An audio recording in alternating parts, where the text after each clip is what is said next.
some of the land deities are more stronger than the bird deities. Some of the bird deities are stronger than the land deities. It depends on the area.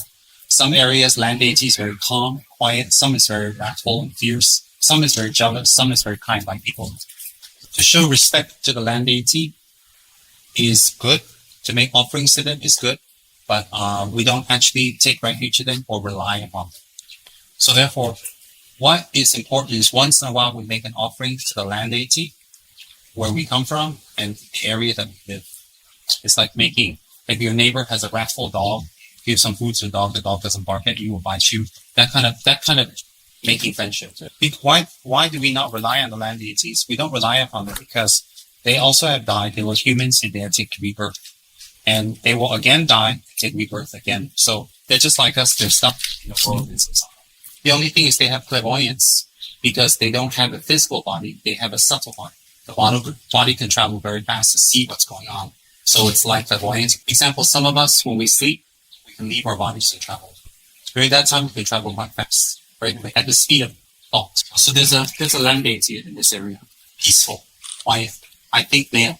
So therefore, when we come here and we take care of his area, he's very happy. So he showed his sign. He showed his sign by making a light rain or some rainbows or sometimes a light breeze when there's no wind. They will show that kind of sign. Also, these land deities, they like people who have developed compassion. So if there's someone who comes that has developed real compassion or practicing real compassion, they also show signs. They're very, very happy. They like things like that because this kind of feeling soothes their mind. I am particularly very fond of all types of animals. I don't like them to be hurt or abused or slaughtered or eaten. I don't like it. And I feel that when we hurt animals, it's a sign of our cowardice because we have more power over them.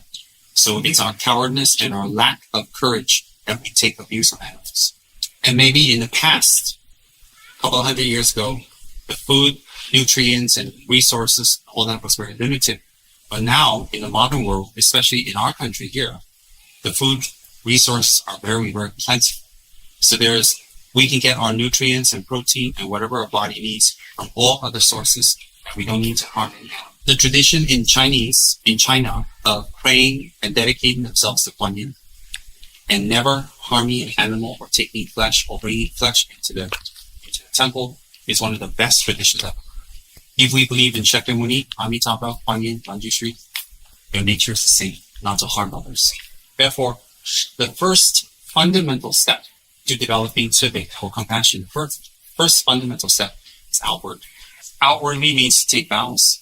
When we take vows, we restrict our body, speech, and mind from doing actions that would be contrary to becoming close with them by nature and by physically close. Nature means to develop their characters, and physically close means to have visions or see them. In Buddhism, when we say get close to a God or get close to a Buddha, there's two ways of looking at it. One is physically close, where they're guiding you and they're always around you. The real close is to become their nature. That's the ultimate closeness that we wish to gather together with enlightened beings, such as Kuan Yin or Manjushri. So therefore, one of the vows we take is not eating meat. People say, but Shakyamuni ate meat. So if Shakyamuni eats meat, it means we can't eat meat. But Shakyamuni did a lot of things that we can copy, but it won't have the same result. Example, if a great cook is in a restaurant with a knife cutting very fast, I can't go in there and copy him. I might cut my fingers off. It may look like it, but it's not the same. Because Shakyamuni, Manjushri, Kuan Yin is enlightened, any action that's associated with them would benefit that sentient being, even eating their flesh. Because Buddha is not eating from desire or attachment. Buddha is eating because someone offered out of great compassion. It benefits the offerer and the flesh. So therefore, if we purposely go kill and offer Buddha, of course that's not advisable. But if it's already dead and that's from their heart, they offer, the karma that they kill to offer the Buddha is there. But there's also good karma from offering to the Buddha. So it will benefit the animal and the being. But that's not to say we should go and kill to offer to the Buddha. For example, before we eat flesh, there's a mantra we recite.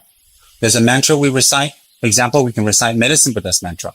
Teata Om Bekasi Bekasi Ma Bekasi Bekasi Raza Samakati Soha. Chinese or Kuan Yin's mantra, Om Mani Padme Hum, and blow it on the flesh, and it will help the animal to take a good rebirth. So if blowing the mantra of a Buddha on an animal's flesh would benefit the animal, definitely if the flesh is eaten by the Buddha, it will be tremendous benefit.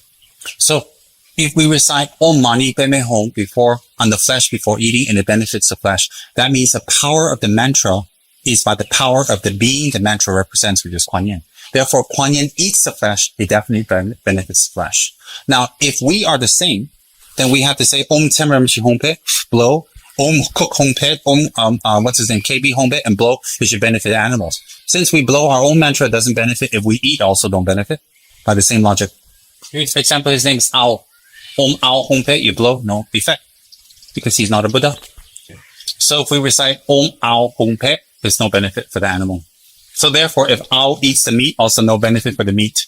So if we say Om Grass Hong Pe, Om Tree Hong Pe, and bless the meat, no blessing, because the tree and grass have no blessing. But if we say Om Mani Padme Hum, or we offer to Kuan Yin, the benefit is for the animal. Therefore, by that kind of logic, we can see if we eat the meat, it helps the meat or not. In the sutras, it mentions that animals don't have the capacity. Most animals, there are some exceptions, such as nagas. Most animals don't have the capacity to listen and understand the Dharma. But by the power of the Dharma, it's condensed. The power of the Dharma or the words of Dharma is condensed into sound. That sound is mantra. When you recite and the animal hear it, when you recite and blow on the animal, directly or indirectly, it plants the seed of the Dharma to go inside their mind stream to their body.